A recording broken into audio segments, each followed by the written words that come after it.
There is a war being waged against you that most people will never have the clarity to see, and the fact that you are still standing right now is not luck, not coincidence, and not simply the result of your own resilience alone.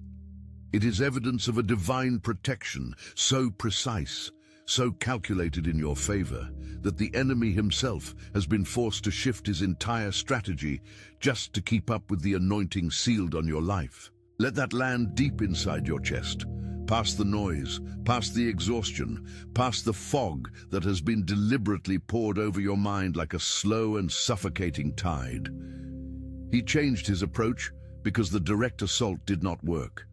Every frontal attack bounced off the covenant covering your life and returned empty. You are still here. You are still breathing, still reading, still searching for the truth about what has been happening in this season that felt so much like warfare, because it was exactly that.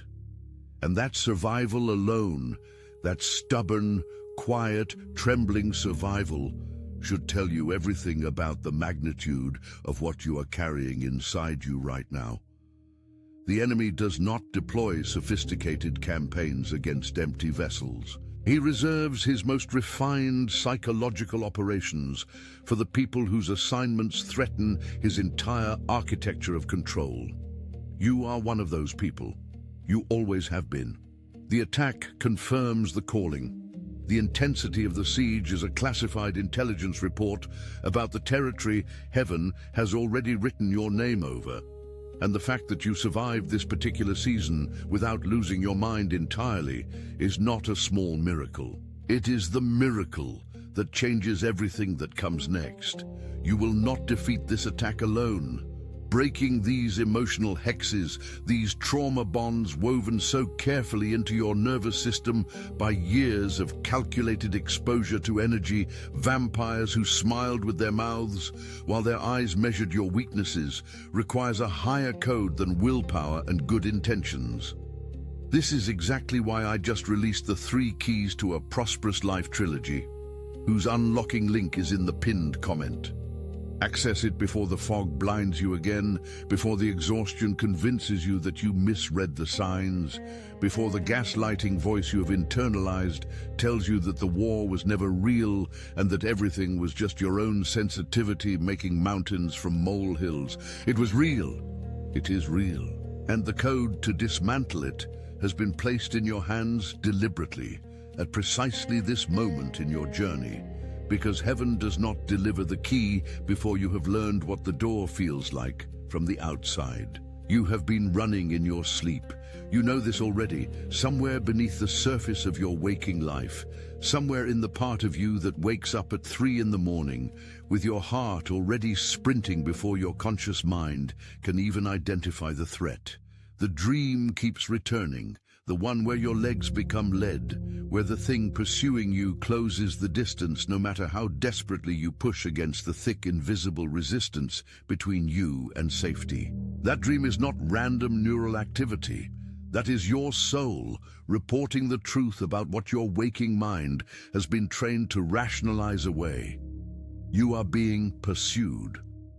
The persecution in the dream is a projection of the spiritual pressure being applied against your destiny in the waking world by those who have tethered themselves to your energy through the invisible threads of envy, obsession, and unresolved hatred. The physical sensation is unmistakable once you learn to read it.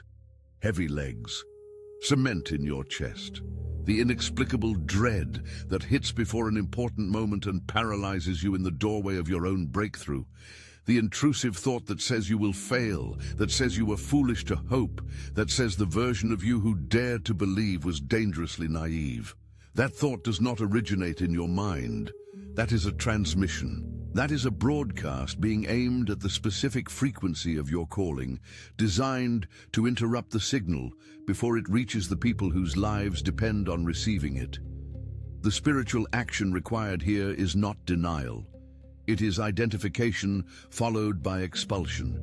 You name the transmission, you refuse the frequency. You ground yourself in the counter-frequency of truth, which says that the one who designed this assignment is not confused about your readiness. and that the pursuit in the dream ends the moment you stop running from who you were always meant to become. Then came the smile that never reached the eyes.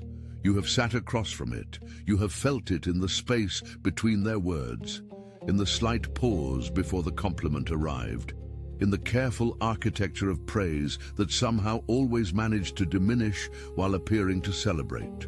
The poisoned compliment is one of the most advanced weapons in the arsenal of the energy vampire, and it operates through a mechanism so subtle that most of its victims spend years wondering why they feel smaller after interactions with people who, on the surface, appear to be supportive.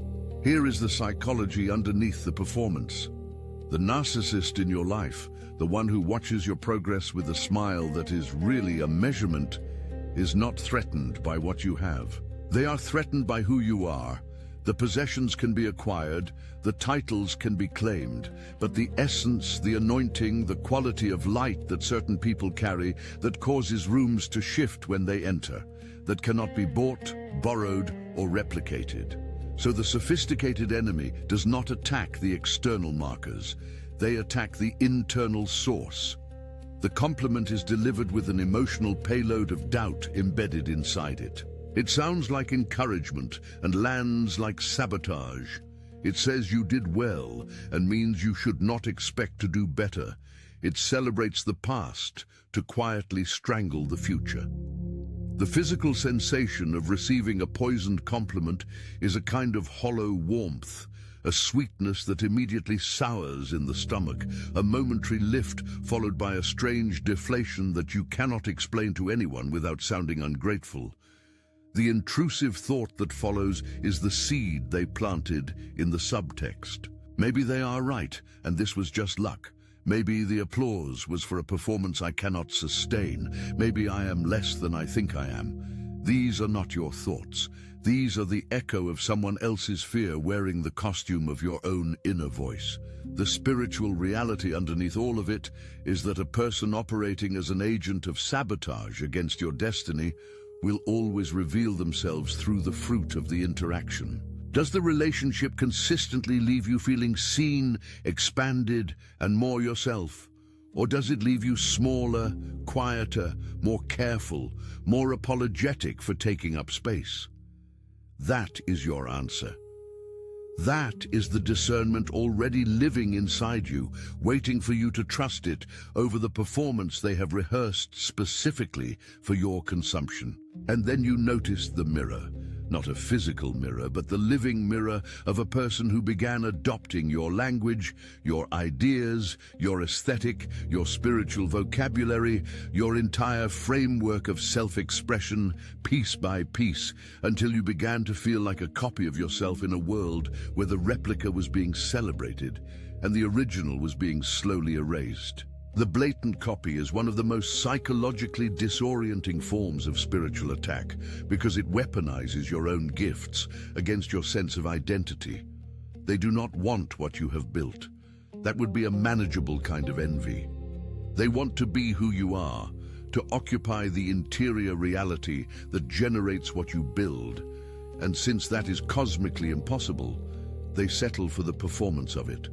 They reassemble your gestures and offer them back to the world as their own innovation. They take the vocabulary of your healing and use it to position themselves as healers. They take the visual language of your calling and repackage it as their aesthetic. And the crowd applauds because the crowd does not always have the discernment to identify the original inside the performance of the replica. The physical sensation this creates in the original is deeply specific. It is a kind of existential vertigo, a feeling of being hollowed out, of watching something intimate and sacred be handled by hands that do not understand what they are holding.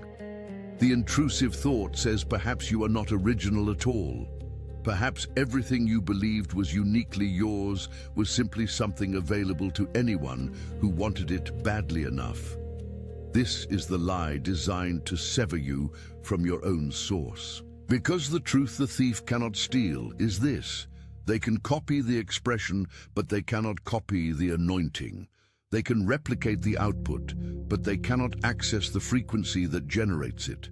Every copy they produce will carry the subtle wrongness of a counterfeit, an almost but not quite, a technically correct but spiritually hollow imitation that the discerning eye will always identify as derivative. Your originality is not in your style. It is in your assignment, and assignments are not transferable.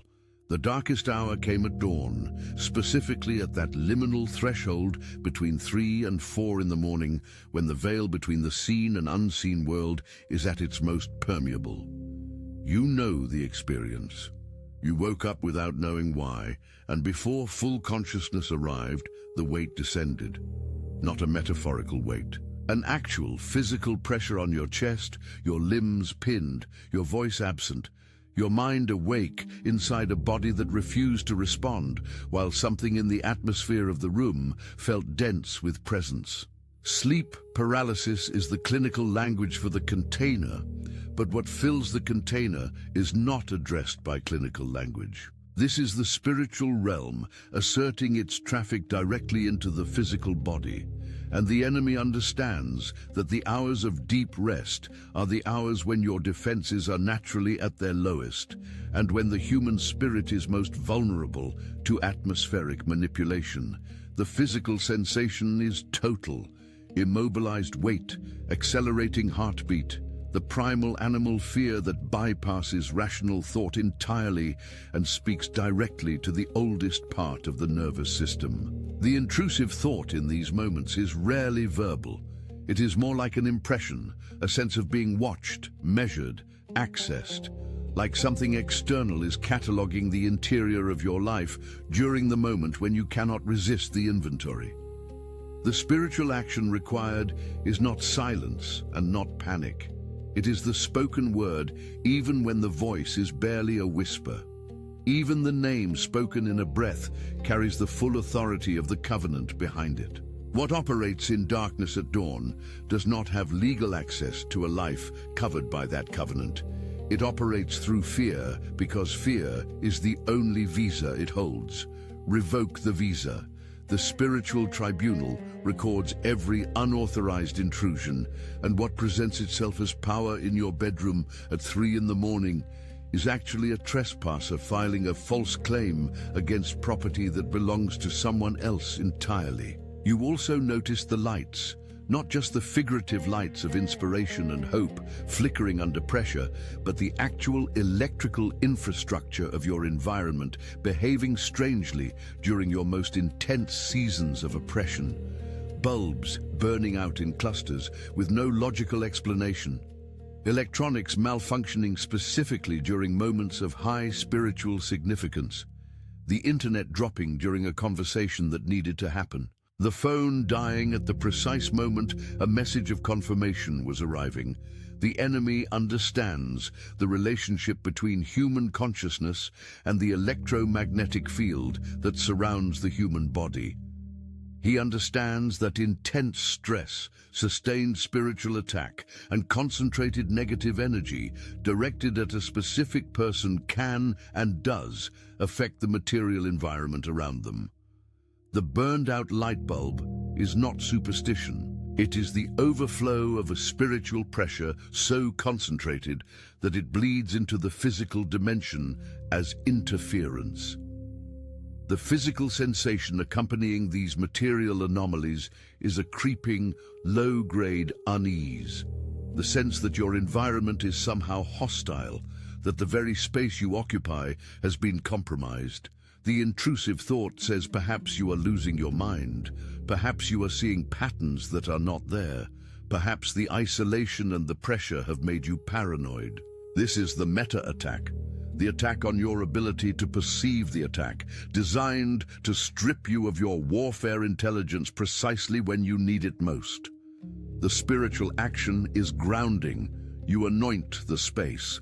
You speak life and light into the physical environment deliberately and with authority. You refuse to allow the enemy's interference with your material world to go unnamed and unanswered. Because a person who names what is happening retains their clarity. Clarity is the weapon he most desperately needs to take from you. You have felt a room change. You have been mid-sentence, mid-laugh, mid-expansion, and then the door opened and someone walked in, and the atmosphere shifted in a way that had nothing to do with noise or temperature.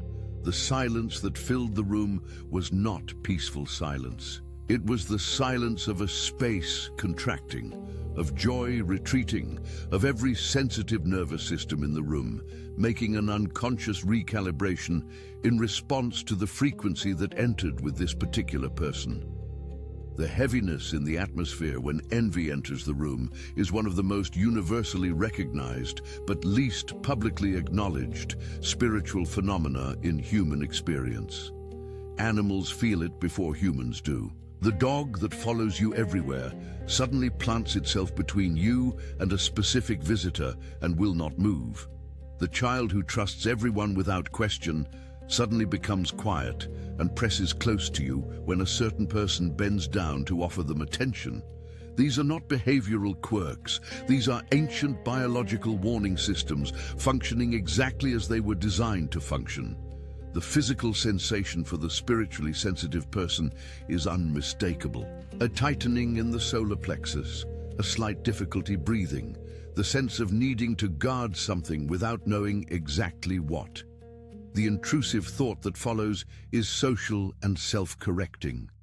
You are being unfair. You are projecting. You should be more generous and less guarded.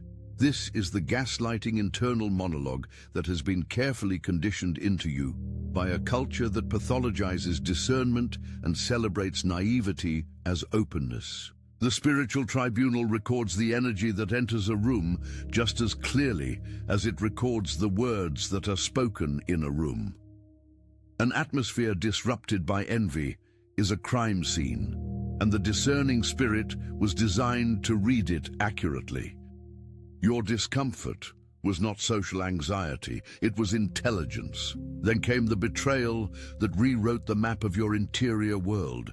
Not the betrayal from an enemy whose antagonism you had already mapped and accounted for, but the betrayal from inside the tent. The Judas was not someone who hated you, obviously. The Judas was someone who sat at your table, ate from your abundance, received the vulnerability you offered in trust, and catalogued it all with a patient and clinical precision that you only recognized in retrospect, when the knife was already in your back, and the warmth of the blade made it feel almost like an embrace before the reality reached your nervous system. Betrayal by a close companion detonates in a location the external enemy cannot access. It reaches the place where your model of safety lives, the interior architecture you built to separate the world that means you harm from the world you have chosen to trust. The physical sensation of profound betrayal is systemic. It does not stay localized. It radiates through the entire body as a kind of nauseating heat followed by a cold that settles in the bones. The intrusive thought in the aftermath of betrayal is the most dangerous of all the intrusive thoughts because it sounds like wisdom. It says, close everything. Trust no one. What you called discernment before was clearly not enough. So the solution is walls, permanent walls, universal suspicion. This thought, if followed to its conclusion, would accomplish exactly what the enemy sent the Judas to accomplish. Not just the wound of the betrayal itself, but the permanent withdrawal from connection that follows it. The spiritual tribunal records the treachery of the Judas with absolute precision, and the spiritual law governing betrayal is exact. What is sown in the darkness of a broken covenant is harvested in the full light of divine exposure. The Judas does not escape the tribunal, but neither do you need to carry the sentence on their behalf. Your assignment is to remain open, discerning, and moving forward. The wound is real. The closing of your entire world in response to it is the second wound the enemy is counting on you to inflict on yourself. As I teach heavily and deeply to those who arrive at the 3 keys to a prosperous life trilogy, I have already left the link for you in the pinned comment. This weight on your chest is just a symptom of the spiritual pressure being applied to the precise location of your breakthrough, and it lifts the moment you understand what it is pointing to, rather than allowing it to tell you where to stop. The dog knew before you did. The animal that lives in your space and reads your frequency without the interference of social conditioning, without the politeness filter, without the learned habit of giving people the benefit of the doubt. Past the point where the doubt has already accumulated into evidence, that animal positioned its body between you and the threat before your conscious mind had even registered the change in the room. The dog that barks at the friend who pretends to love you is not displaying a behavioral problem. That animal is functioning as the most honest oracle in your environment. Animals read the electromagnetic field of human emotion with a precision that no social performance can fully mask. The energy vampire who has learned to modulate their facial expression and verbal delivery with years of practice cannot modulate the electromagnetic signature of their actual interior state. The envy, the resentment, the predatory patience, the coiled readiness to harvest what they have decided you owe them. The physical sensation you experienced in these moments, standing between a beloved animal's warning and a human being's performance of affection, was the sensation of two incompatible realities trying to occupy the same space in your awareness simultaneously. The intrusive thought said you were overthinking it, that you were embarrassed by the animal's behavior, that you should apologize for the awkwardness and explain away the warning. The spiritual action required in that moment was simpler than you knew. Believe the dog. Not blindly and not as a final verdict, but as a data point worthy of inclusion in the intelligence you were already gathering about this person's actual relationship to your well-being. The animal did not have an agenda. It had no social capital to protect, no fear of being called unfair or ungracious. It read the room with perfect neutrality and reported the truth with perfect honesty. The primitive memory this unlocks is the one from early in your life, before the conditioning taught you to override your own intuitive reads in favor of social acceptability. You knew then too. You knew before you knew how to name it. And the work of this season has been, in part, the reclamation of that original knowing. The numbers began appearing so consistently that the mathematical probability of coincidence became impossible to maintain as an explanation with intellectual honesty. 11:11 on the clock, at the precise moment, a decision was crystallizing in your mind. 3:33, during the minutes of deepest doubt, when you needed a signal that something larger than your circumstances was paying attention. The numerical pattern appearing on receipts, license plates, timestamps, page numbers, in the aggregate texture of a day that felt meaningful in a way you could not fully articulate to anyone who had not been experiencing the same strange orchestration in their own life. The universe is not random, and what your rationalist conditioning trained you to dismiss as apophenia, the tendency of the human mind to find patterns, was actually the inverse of the problem. The pattern is real. You finding it is not a malfunction of your perception. It is your perception functioning at the frequency for which it was designed. The physical sensation accompanying these numerical confirmations is a rush of warmth and recognition, a momentary dissolving of the loneliness of the journey, a flash of absolute certainty that the story you are inside is being authored by something that sees the whole arc while you navigate only the current paragraph. The intrusive thought that attempts to contaminate even this confirmation says you are desperate for meaning, that you are constructing significance to cope with chaos, that the sophisticated response is to return to randomness and abandon the navigation system you have been given. This is the enemy's most refined operation, convincing you to distrust the communication infrastructure heaven installed in the architecture of your daily life. The spiritual action is acknowledgement and gratitude. You say thank you out loud when the number appears.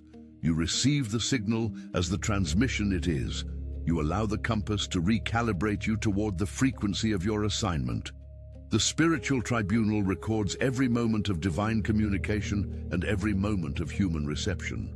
Your willingness to receive the signal is itself an act of faith that accelerates the movement of heaven on your behalf. And then the victory came, not with an audience, not with the celebration and the public acknowledgement of everything you had survived to get to this moment. It came quietly, privately, in a moment that had no witnesses and no soundtrack, and you broke open in a way that had nothing to do with sadness and everything to do with the release of pressure that had been building through every cave season, every betrayal, every paralyzed night, every poisoned compliment, every person who copied your assignment without comprehending its cost. The solitary victory is the one that costs the most and means the most and transforms the most, precisely because it happens in the privacy of your actual self, unmediated by performance, uncontaminated by the audience response that could make you believe you are celebrating for external validation rather than internal completion. The physical sensation of the solitary victory is weeping without knowing exactly why, a full-body release that your rational mind struggles to categorize because it does not match the cultural template for celebration. You expected triumph to feel like expansion, and instead it feels like emptying, like every accumulated grief and fear and shame finally finding the exit that was always there but had been locked by the sustained pressure of the warfare.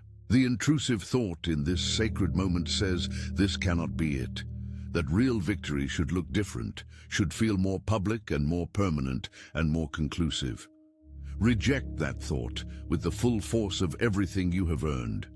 This is exactly what victory looks like when it belongs entirely to you. The primitive memory it unlocks is of the child you were before the world taught you that your worthiness required an audience. The version of you that found something beautiful and sat alone with the beauty and was completely full. You are meeting that child again. Do not look away. The chains did not break all at once.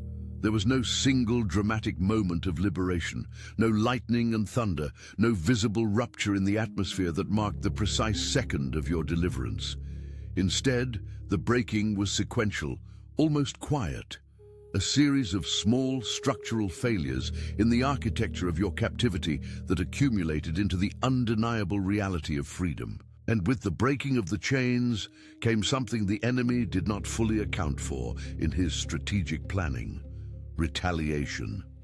Not retaliation from you toward those who had operated against your life, but the retaliation of divine order reasserting itself against every system of oppression that had temporarily operated in your space.